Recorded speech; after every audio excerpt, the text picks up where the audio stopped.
बिस्मिल्लाहिर्रहमानिर्रहीम। अस्सलामु अलैकुम वरहमतुल्लाहि वबरकातुहू। हकीम मोहम्मद याकूब आपकी खिदमत में हाजिर है। आप देख रहे हैं यूट्यूब चैनल सरफराज नेमत हेल्थ केयर। आज मैं आपके सामने एक घरेलू नुस्खा रखने जा रहा हूं। जैसा कि आपके इल्म में है कि सर्दियों का मौसम है। दिन के टाइम तो धूप होती है, लेकिन रात को शदीद सर्दी है आजकल। और ये जो गर्म सर्द मौसम होता है, इसके अंदर जो वबाई अमराज हैं वो काफ़ी ज़्यादा होते हैं। ख़ास तौर पे जो छोटे बच्चे हैं वो इससे ज़्यादा इफ़ेक्ट उनको होता है, वो ज़्यादा बीमार होते हैं। और बड़ों को भी, जिनकी इम्यून पावर कम होती है, जिस्म के अंदर क़ुव्वत मुदाफ़अत कमज़ोर होती है, तो उनके साथ ये मसला हो जाया करता है।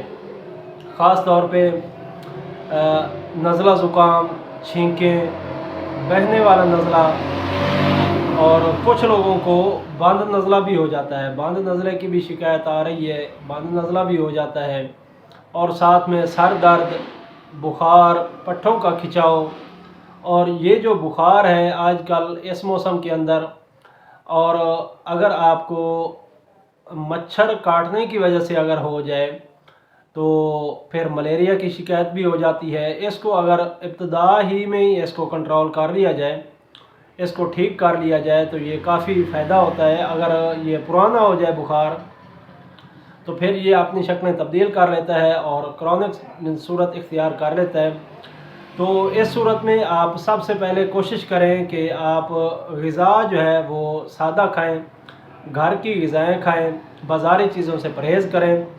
और बिला वजह आप जो बाज़ारी चीज़ें हैं, जैसा कि आजकल सर्दियां हैं तो सर्दियों में बाज़ारी चीज़ें आम हो जाती हैं, गर्म चीज़ें आम हो जाती हैं।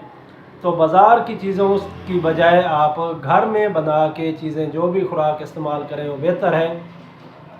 और सबसे पहले कोशिश करें कि कब्ज़ ना हो। अगर आपको कब्ज़ हो जाती है, कब्ज़ है, तो फिर आपके ऊपर जो मौसमी बीमारियां हैं वो बहुत जल्द असरअंदाज होती हैं। अगर कब्ज़ नहीं है तो फिर भी आपका जो जिस्म है वो फिर इनसे लड़ने की, इनके जिस्म के अंदर ताकत होती है। तो अगर आपको बुखार है और नमूनिया की शिकायत हो रही है, तो फिर आप इस तरह करें कि आप ख़ास तौर पे जिनको नज़ला बहने वाला है वो क्या करेंगे कि 2 लौंग लेंगे, 1 इंच दालचीनी का टुकड़ा लेंगे और थोड़ी सी 2 चुटकी अजवाइन लेंगे। अजवाइन देसी आपने लेनी है।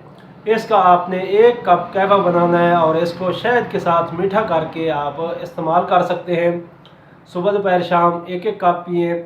और फिर आप ये देखें कि अगर आपको नज़ला जो है वो बंद है और दिमाग आपका सुन्न सा रहता है, जाम रहता है, ख़ास तौर पे जब आप अपना सर नीचे करते हैं, सजदे में जाते हैं नमाज़ पढ़ने के लिए, तो उस वक्त आपके सर के अंदर दर्दें होती हैं।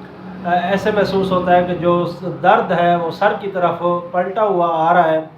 तो इस तरह अगर आपको मसला है, यानी कि नज़ला बंद है, तो फिर आपने अजवाइन देसी, पुदीना खुश्क और साथ में 1 खजूर की गुठली जितनी अदरक आपने इस्तेमाल करनी है। इसका कहवा बनाना है और इसको आपने शहद के साथ मीठा करके ये आप इस्तेमाल कर लें। इंशाल्लाह आप मौसमी बीमारियों से महफूज रहेंगे और आपका जो मैदा है वो भी ठीक रहेगा। गैस, कब्ज़, पट्ठों का खिंचाव, सर दर्द, बुखार, नज़ला, इस तरह की जो सूरतें हैं वो इंशाल्लाह ठीक रहेंगी। और इसके अलावा जब आप इससे बेहतर हो जाए, तबीयत ठीक हो जाए, उसके बाद फिर आप रोज़ाना मामूल बनाएं, 1 से 2 चम्मच शहद जो है वो चाट लिया करें। अगर आपको बीमारी नहीं भी है, अल्लाह पाक महफूज रखे, कोई अलामत नहीं है, तो फिर भी आप रोज़ाना सुबह के टाइम आप जो है वो शहद का इस्तेमाल करें। 1 से 2 चम्मच शहद इस्तेमाल कर लिया करें, चाट लिया करें, ताकि जो मौसमी असरात हैं वो आपके ऊपर कम से कम असरअंदाज हों। क्योंकि इंसान ज़िंदा है तो मौसम ने तो असरअंदाज होना ही है। गर्मी हो चाहे सर्दी हो, इंसानी जिस्म के ऊपर असरअंदाज होती है। तो इससे मुकाबला करने के लिए आपके जिस्म के अंदर आपकी जो क़ुव्वत मुदाफ़अत है वो ठीक होनी चाहिए, वो बेहतर होनी चाहिए, ताकि मौसमी असरात से چھٹکارا پایا جا سکے۔ مجھے امید ہے آپ کو جو مشورہ میں نے آپ کے سامنے رکھا ہے وہ آپ کو اچھا لگا ہوگا، آپ اس کو خود بھی استعمال کریں اور ساتھ میں اپنے متعلقین کے ساتھ بھی اس کو شیئر کریں تاکہ دوسرے لوگ بھی اس سے مستفید ہوں۔ انشاءاللہ پھر ملاقات ہوگی کسی اور اچھی سی ویڈیو کے ساتھ، تب تک کے لیے مجھے اجازت دیں۔ السلام علیکم ورحمۃ اللہ وبرکاتہ۔